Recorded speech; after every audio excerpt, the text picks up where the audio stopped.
नमस्कार दोस्तों, crime stories channel पर आपका स्वागत है। दोस्तों, आज की जो ये क्राइम की घटना है वो है कासगंज, उत्तर प्रदेश से।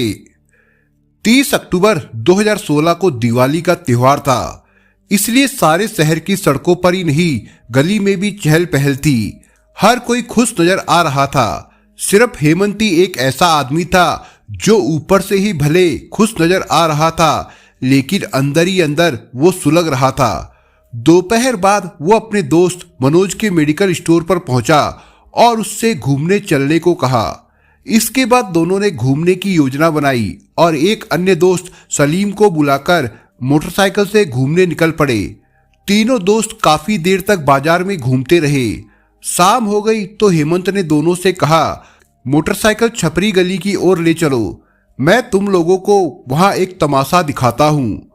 कौन सा तमाशा दिखाएगा भाई? सलीम ने पूछा तो हेमंत ने गंभीर होकर कहा, पहले वहां चलो तो खुद ही देख लेना वो तमाशा। सलीम ने मोटरसाइकिल छपरी गली की ओर मोड़ दी। गली के बाहर ही मोटरसाइकिल रुकवाकर हेमंत उतर गया तो सलीम भी उतरकर खड़ा हो गया।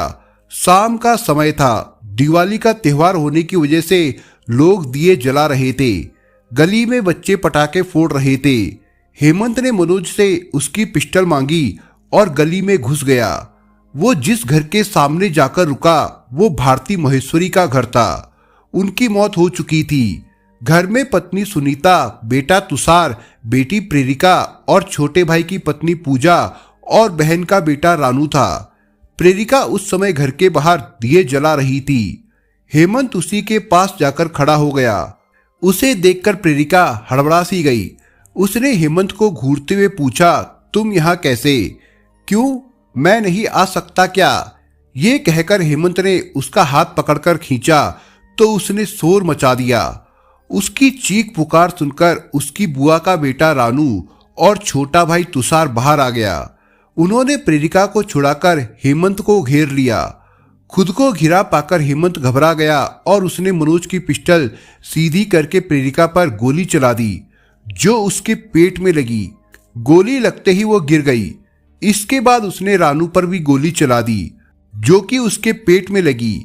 उसने तीसरी गोली तुषार पर चलाई, जो उसे छूती हुई निकल गई। अब तक चीख पुकार मच गई थी।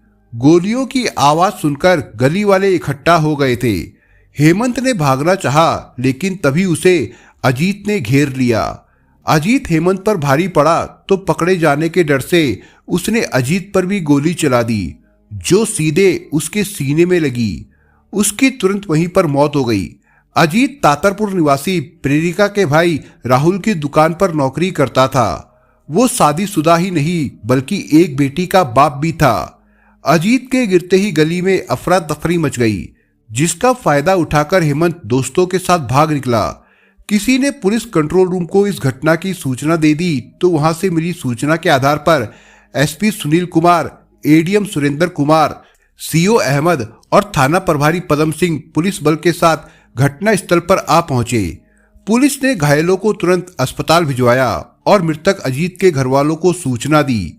सूचना मिलते ही कुछ ही देर में अजीत के माँ बाप और पत्नी गीता रोती बिलखती आ पहुंची।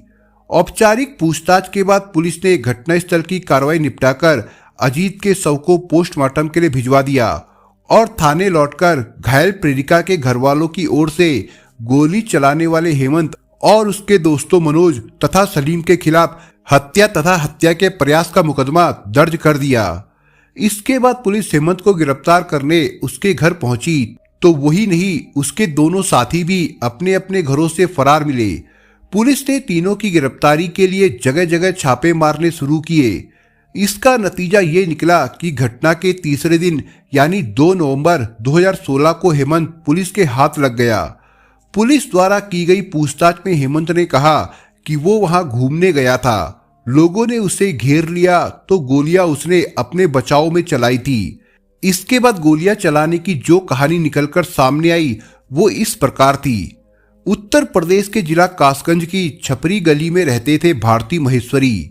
उनकी मौत हो चुकी थी। उसके बाद घर में उनकी पत्नी सुनीता के अलावा उनके भाई की पत्नी पूजा, बेटा तुषार, बेटी प्रेरिका और बहन का बेटा रानू रहता था। पिता की मौत के बाद तुषार ने उनकी गहनों की दुकान संभाल ली थी।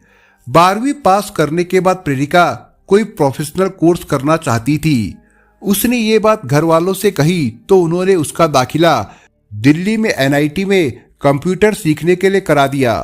घर में शायद किसी को मालूम नहीं था कि प्रेरिका के नजदीकी संबंध कासगंज की ही दुर्गा कॉलोनी के रहने वाले रूप सिंह यादव के बेटे हेमंत यादव से है। वो यूपी टेक्निकल यूनिवर्सिटी लखनऊ से MCA कर रहा था।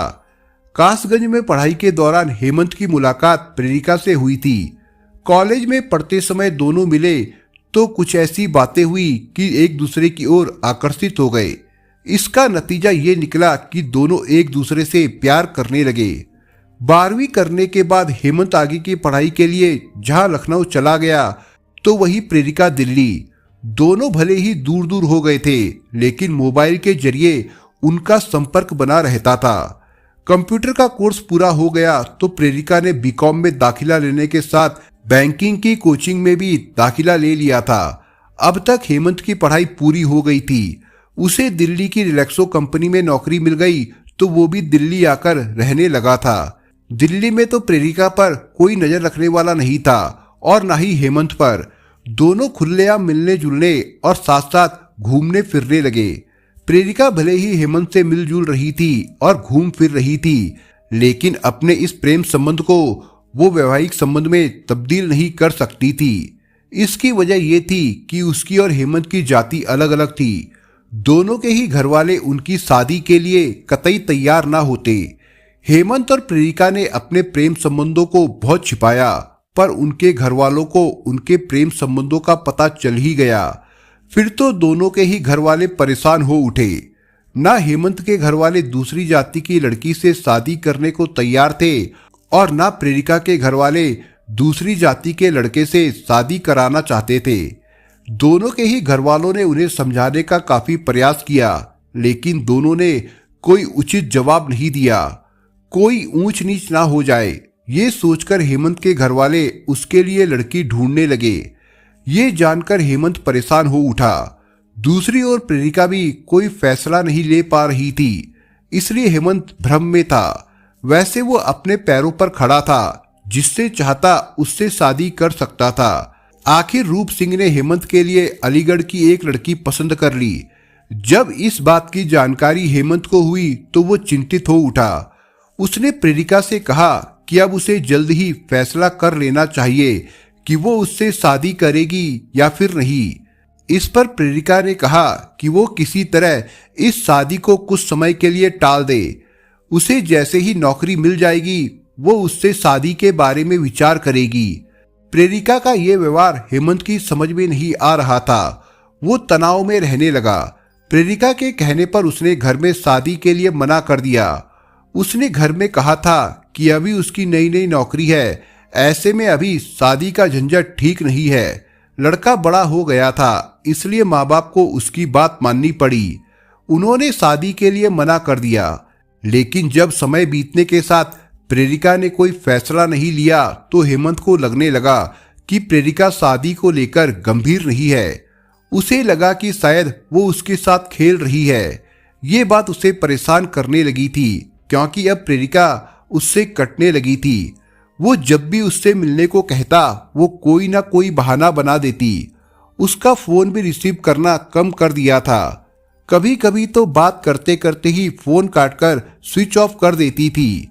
प्रेरिका की ये हरकतें हेमंत को अखरने लगी थी।